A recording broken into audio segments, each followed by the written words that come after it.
my relationship with Tom Silverman, the founder of Tommy Boy Records, is almost like a frenemy, you know, love-hate relationship. The 80s, a little bit of the 90s, but mostly the 80s, you know, there was always tension, a lot of times. I'm not gonna say always, but there was often tension between artists and labels. These kids are coming from the street. They don't know what deals are. You know, they may be looking at their peers and seeing other things happen because there was big acts. The Beasties was the big act. LL Cool J was a big act. So there was big acts. So if they were a smaller act and they're not getting as many videos, or it looks like they're not getting enough promotion or enough tour dates, the first person or the first people that they blame was the labels. And so, you know, they would do all types of things. So he's my label head.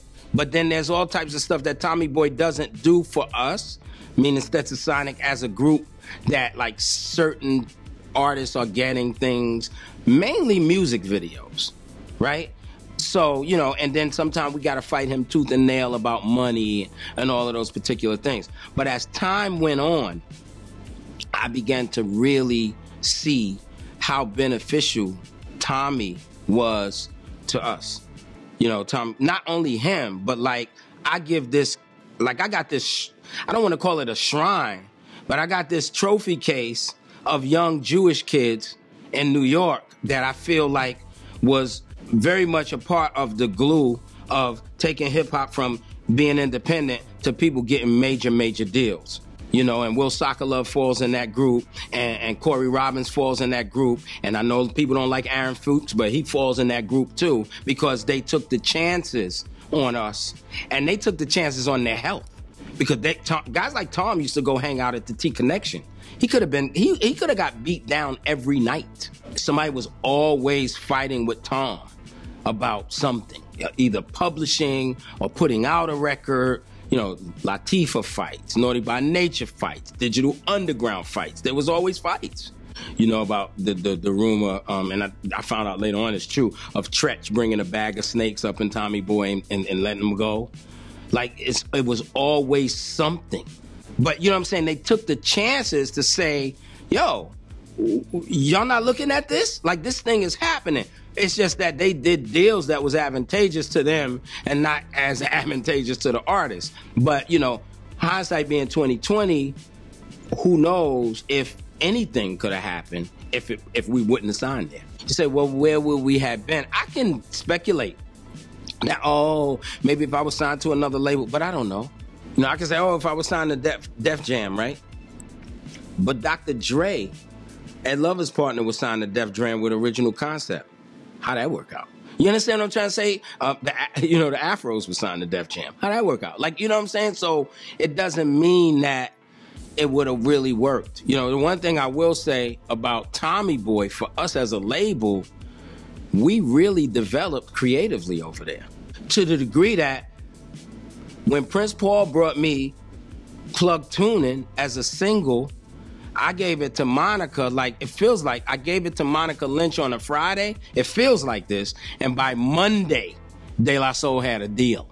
Monica Lynch was the president of Tommy Boy Records and never gets enough props when people mention independent labels. Never do people give Monica the props. So you got to realize Monica's there for Planet Rock. Monica's there for Stetsasonic. She's there for Latifah. She's there for the Humpty Dance. She's there for Hip Hop Array. It's Monica's idea that Naughty always goes back in the studio and makes a single. Because Naughty would deliver the album, and you heard the Naughty records. It's no different than Sylvia Rhone did with Busta Rhymes. Busta would deliver the record. She'd say, okay, Busta, where's my single? So you hear woo-ha, but then you hear a whole bunch of hardcore. Same thing with Naughty. You'll hear her Hip Hop Array, and you hear a whole bunch of... It's Monica doing that. I mean, listen to the record I got with Queen Latifah called The Pros. That record is ridiculous. That's Monica. You know what I'm saying? She never gets props. People talk about Leo. People talk about Russell. You might hear stories about Fred Mineo. You never hear Monica Lynch, man. She never gets enough props, yo. I went up there, and Monica will tell you this. I went up there with my 38, put it on the table, and said, what we doing? We going there, or we gonna do what we need to do? They were scared to death, but I was dead ass. Like, y'all don't have to leave here. You know what I'm saying? You could leave here in a body bag. because this is my career, this is my life on the line. You know what I'm saying? And that's the way artists was feeling. So when I came in the office with the 38, our dispute was over royalties. It was over points, because you know we began to start talking to other people and find out that people were getting more points on their records, and we just felt slighted. First of all, it was 6 people in the group to start, later on to be 7 when we added Bobby Simmons. So the split was already crazy. You're already getting $0.01 of a dollar, right? So that's crazy. You know, the way original record company stuff used to work out is that nobody had any upfront money. So your lawyers, you pay by percentage. Your booking agent, you pay by percentage. Your manager, you pay by percentage. You didn't pay people up front. So, you know, it's a lot of pie to cut. And it just seemed like we felt like we were getting gypped. And so that was the beef. We went up there to talk about royalties.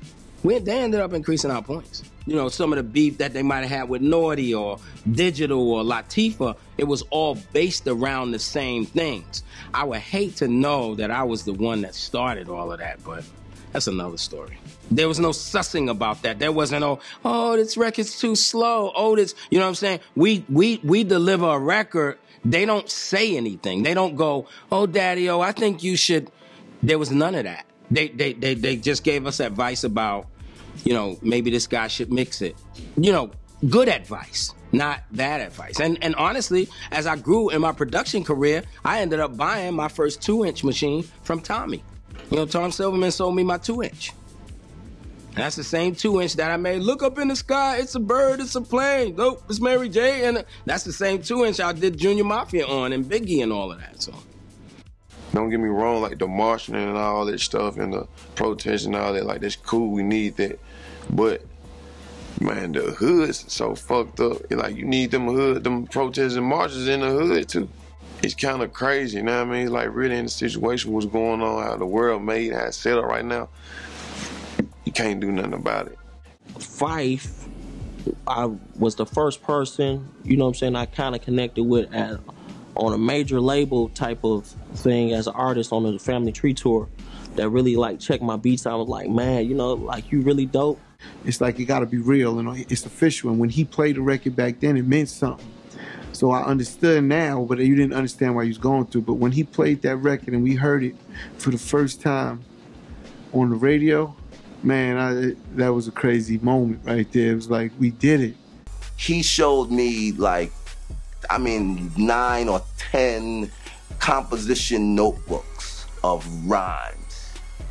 And when I saw that, I was like, wow, he writes.